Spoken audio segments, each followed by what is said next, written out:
Buenos días, doctor Facundo Fernández Pastor, ¿cómo le va? Muy bien. Bueno, le queríamos preguntar si ya tiene formada una opinión respecto a esta iniciativa que ha tenido el Ejecutivo Nacional de conformar una comisión para estudiar aspectos vinculados con la seguridad social. ¿Cuáles son los objetivos, si es que tiene algún trascendido, respecto de lo que se proponen en torno a lo que ellos entienden puede ser algún problema que tengan los argentinos con lo que es la previsión social? Bueno, por lo que pude leer, el gobierno lo que armó es una comisión de reforma previsional, así como lo hizo en su momento el gobierno de Macri. Así que estarán trabajando en un proyecto de acuerdo al pensamiento que tienen, que lo expuso el presidente incluso en su campaña, que es ir por la privatización del sistema previsional.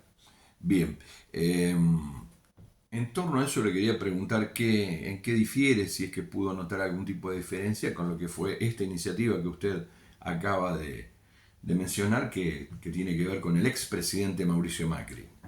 Bueno, en realidad Macri en su primer proyecto de reforma, el que llevó adelante, ese que en dos oportunidades se llevó mucha sangre y muchas balas en su tratamiento en la Cámara de Diputados, fue el primer paso junto con la ley de reparación histórica, donde se creó la PUAM, donde se remató el Fondo de Garantía de Sustentabilidad, donde se obligó a las provincias a que eh, adecuaran sus cajas, las que no las transfirieron al ANSES, a las prestaciones de ANSES.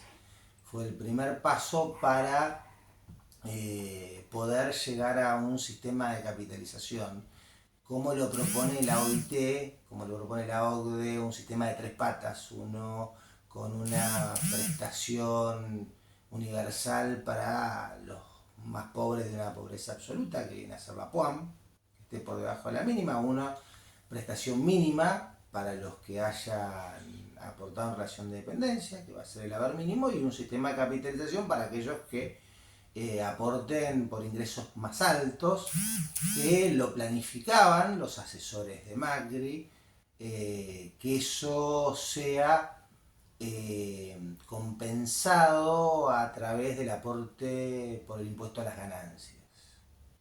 Eh, no sé cómo lo están planificando ahora los asesores de Milei, porque no tengo los nombres, pero sí que la idea del gobierno de Milei es volver a un sistema de capitalización, y de hecho me parece que el pacto de mayo firmado en julio, esos 10 puntos son el consenso de Washington, y parte del consenso de Washington es algo que le vendía el gobierno de los Estados Unidos a los países del tercer mundo, era que construyeran un sistema de financiamiento interno para no tener que pedirle plata a uno de los que fue parte de ese consenso, que fue el Fondo Monetario Internacional.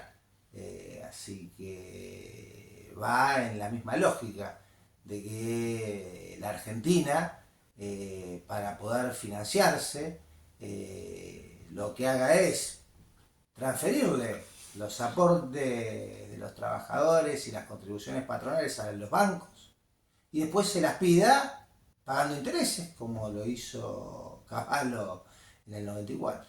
Bien, hubo en ese sentido algunas iniciativas en el Parlamento de parte del bloque del oficialismo en el que de alguna manera se quejaban de que el sistema previsional argentino o la seguridad social tenía grandes déficits producto de la cantidad de aportantes que tenía, como para poder dar respuesta a las demandas que el mismo sistema tiene. Esto es una reiteración de, creo, eh, distintas instancias en distintos gobiernos de la República Argentina partiendo, digamos, desde Carlos Menem, los finales del proceso, también en el macrismo, y ya han intentado, bueno, de alguna manera blanquear la intencionalidad, a lo que se suman otros gestos del gobierno nacional, como el caso del ministro de Economía, donde define el sistema de seguridad social argentino con cierto déficit. Esta, ¿usted cree y entiende, es parte de esta andanada, digamos, que los gobiernos liberales permanentemente instrumentan contra los beneficiarios de la seguridad social? Te lo voy a analizar distinto, porque una cosa es hablar de gobiernos liberales, otra cosa es hablar de gobiernos neoliberales, porque los gobiernos liberales en Argentina crearon la seguridad social de Argentina. Bien. Digo, el gobierno de Roca fue el autor de la ley 1420, que todos conocemos como ley de educación primaria y obligatoria, y fue la primera ley que llevó una norma de seguridad social en Argentina. El gobierno de Alvear creó la Caja de Empleados Públicos. Digo, hay montones de gobiernos liberales que han construido la seguridad social. Hemos tenido gobiernos extremadamente conservadores, porque el neoliberalismo nace con la caída del muro de Berlín y el consenso de Washington, que han ido por los fondos de la seguridad social, como lo hizo Onganía en su momento cuando las cajas estaban en las manos de los sindicatos y se quedó con toda esa plata y sacó un título que a 50 años, que cuando lo fueron a buscar no existía ni el título. Lo hizo la dictadura de la mano de Martínez Dios, que se quedó con los fondos de los jubilados. Lo hizo Cavallo en el gobierno de Menem, lo hizo Macri cuando se timbió y se fugó, el mismo ministro de Economía que tenemos ahora, 44.000 millones de dólares del Fondo de Garantía de Sustentabilidad, y lo está haciendo ahora Caputo, que a través de la ley mal llamada Bases, se quedó con 76.000 millones de dólares del Fondo de Garantía de Sustentabilidad y nadie está averiguando qué está haciendo con esa plata. Porque esa es la plata de los jubilados, de los pensionados y de los trabajadores que aportamos para en algún momento tener garantizado nuestra jubilación. Pero además de eso, el tema de la sustentabilidad del fondo, ¿sí?, está dada no solo por los aportes, porque uno escucha mucho hablar del 4-1, del 2-1, la realidad es que la seguridad social se financia con aportes, con contribuciones y con impuestos. Entonces, si el 51% de la seguridad social son impuestos, ahí hay algo de lo que no se habla, que es que cuando la gente pobre va y compra harina, pan, leche, le está pagando la jubilación a los jueces que no pagan ganancias. Entonces, pongámonos de acuerdo, no son los jubilados de la moratoria los que financian el sistema.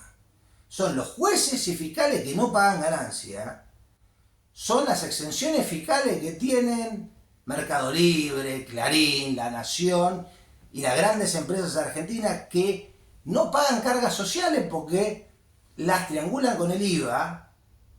Entonces, cuando le vayan a vender que el sistema de seguridad social está desfinanciado por los jubilados de la moratoria, es una mentira por donde lo quieran mirar, porque en exenciones fiscales a los ricos hay 3 puntos del PBI.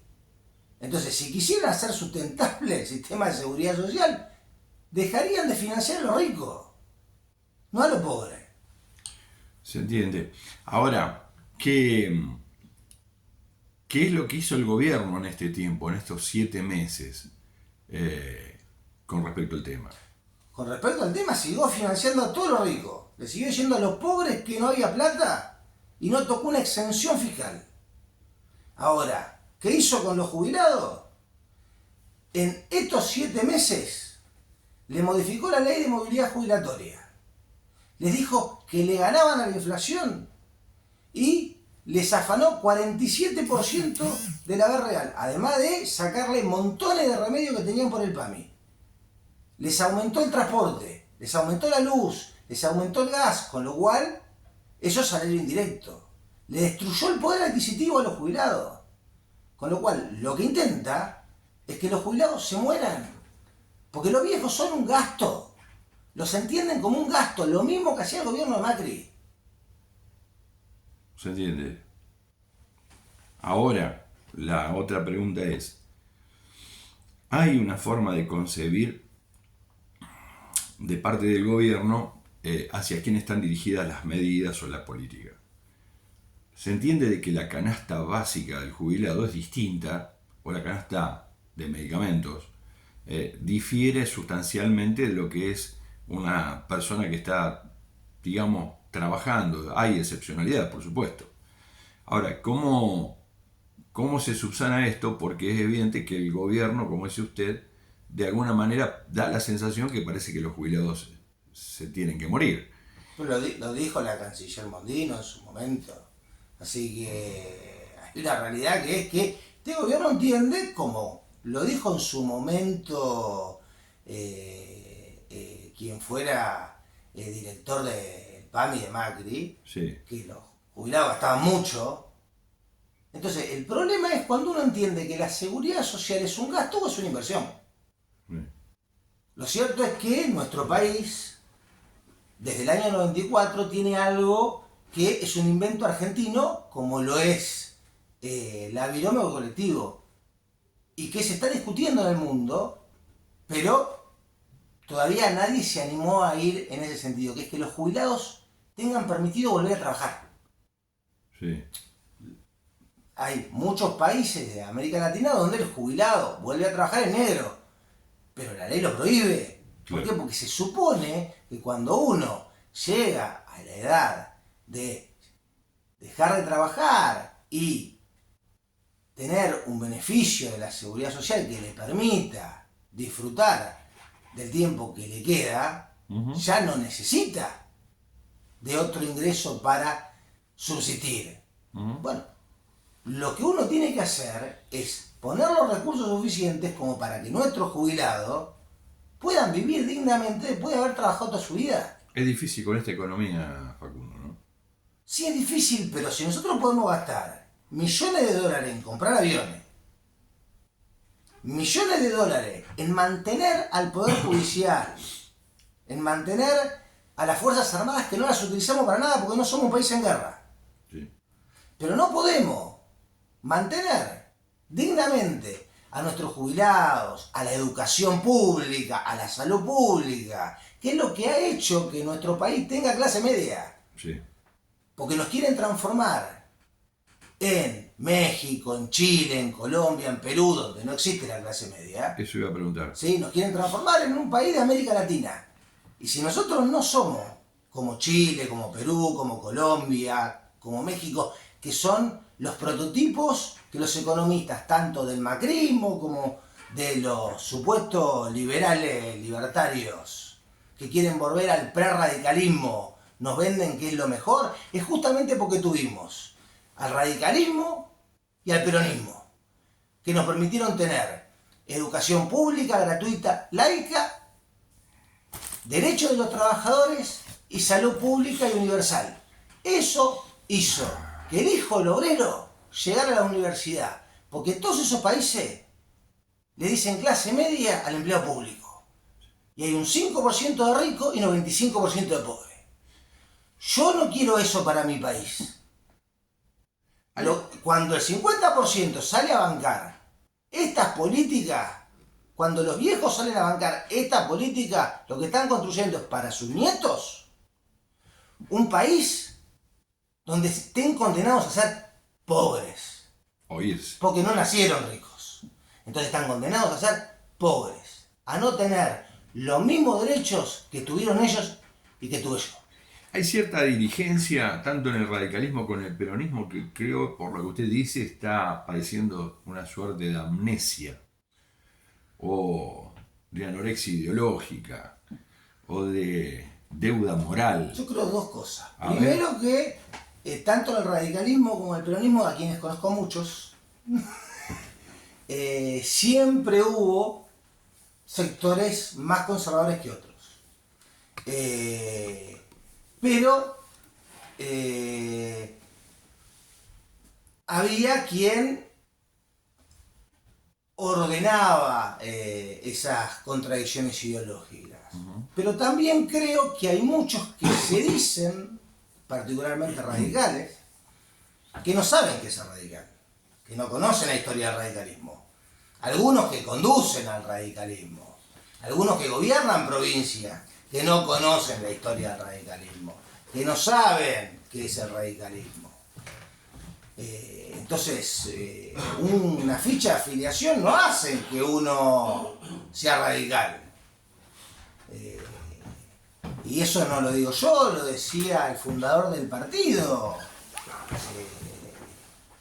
que era el más intransigente de los radicales y que se suicida por la traición de su sobrino, que se alía con los conservadores. Por lo tanto, me parece que de ahí en más, todos los que se digan radicales porque están afiliados al partido y después voten las leyes de un gobierno fascista que reivindica a los genocidas de la última dictadura militar, lo único que les queda de radicales es una ficha de afiliación.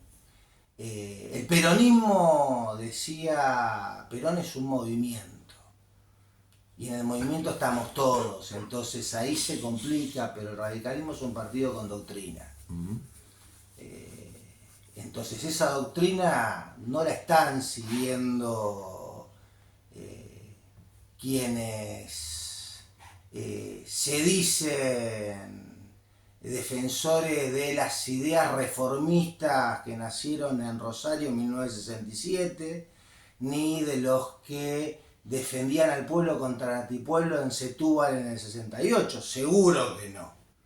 Y no lo están defendiendo cuando no salen a defender a los viejos tampoco. Porque cuando un viejo se muere de hambre, la ética de la solidaridad, las convicciones y la responsabilidad de Alfonsín las tiran a la basura en el momento en que levantan la mano para delegarle facultades extraordinarias a un tipo que lo que hace es sacar un decreto que reforma la ley de movilidad para perjudicar a esos viejos. Y que además se sacó un decreto en el año 2023 donde se delegó a sí mismo la emergencia previsional, y los diputados del radicalismo siguen sin tratar ese decreto en la Cámara de Diputados.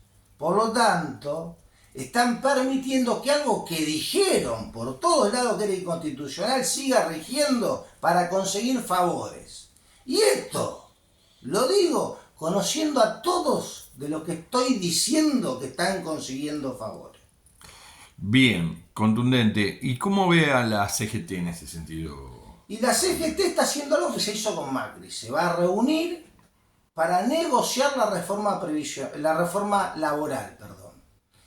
En ese momento, Macri amenazó con una reforma laboral, y cuando se pusieron a negociar la reforma laboral, por el costado pasó la reforma previsional que le entregaron. Entonces, espero que esta vez entiendan que trabajadores y jubilados tienen que ir juntos luchando, porque los que hoy son trabajadores mañana se van a jubilar.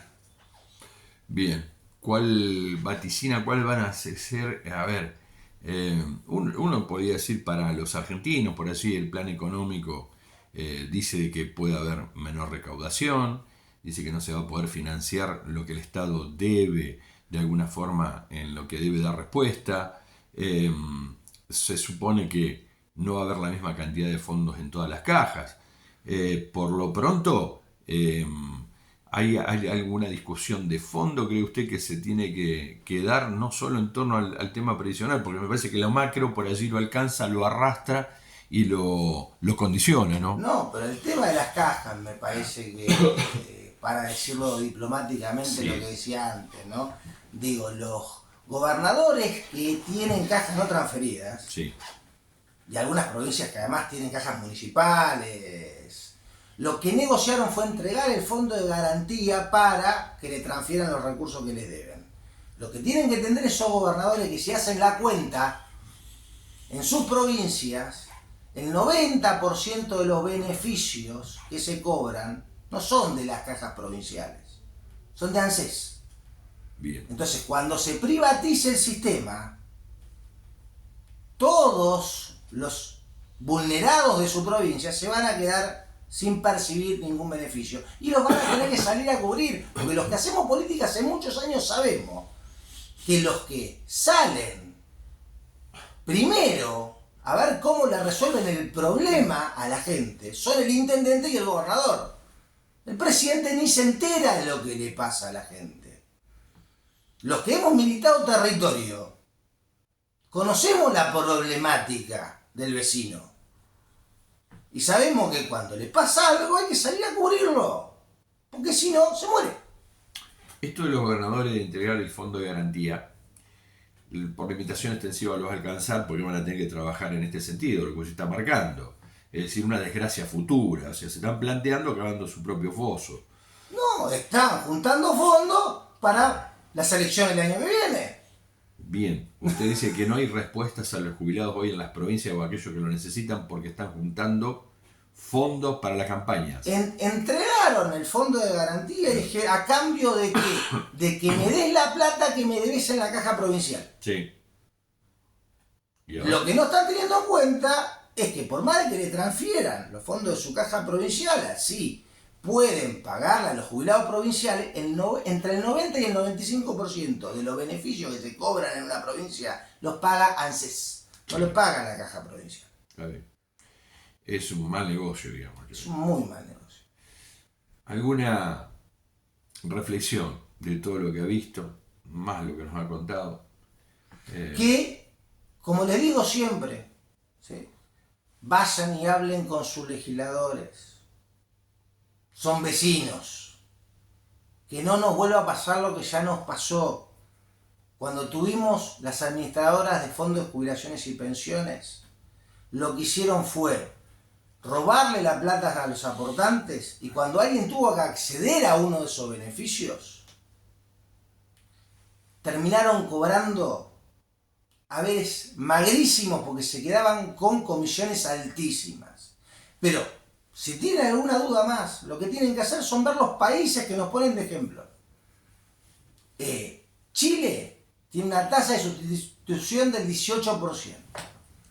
Perú y Colombia el 20%, México el 22%. Nosotros, con nuestro sistema de reparto, tenemos una del 60%. Por lo tanto, estamos 40 puntos arriba. Nos quieren llevar a que la jubilación sea mucho más baja y que la plata se lo lleven los bancos. Entonces, no lo permitamos. Defendamos nuestro sistema de reparto. Muchas gracias, doctor Facundo Fernández Pastor. No, gracias a vos.